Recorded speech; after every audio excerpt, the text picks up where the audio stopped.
Welcome to my YouTube channel, Tony Su Vega, your feng shui guru and paranormal expert.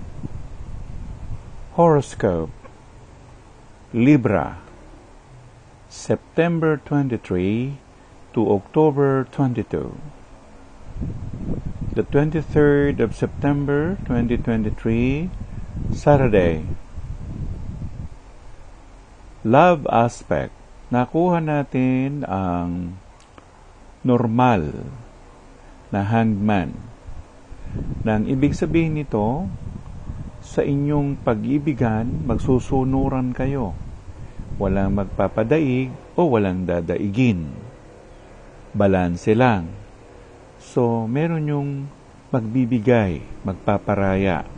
Yan ang isang lihim ng pagkakasundo ng isang relasyon. Walang pataasan ng ere. Karir.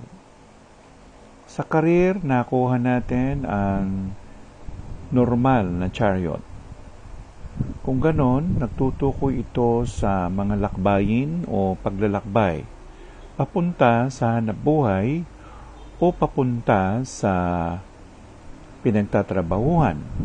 Kung hindi naman, pwedeng gumagamit kayo ng sasakyan para dalhin ang produkto o dalhin ang inyong mga kalakal sa ibang lugar.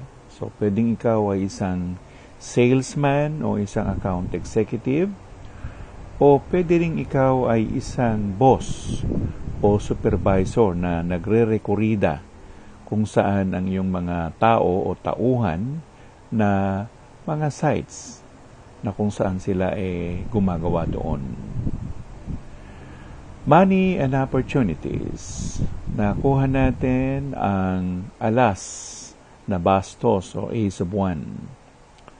Kung ganon, ang ibig sabihin nito, malaking tsansa ang buhay o panahon natin para kumita ng pera at para magkamal ng salapi sa takdang panahon. Hindi naman sa pagsusopang, kung hindi ito isang normal lang na kalakalan.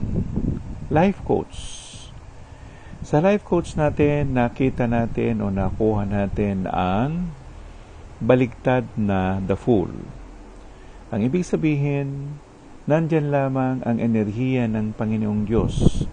Siya lagi ang mayroong upper hand.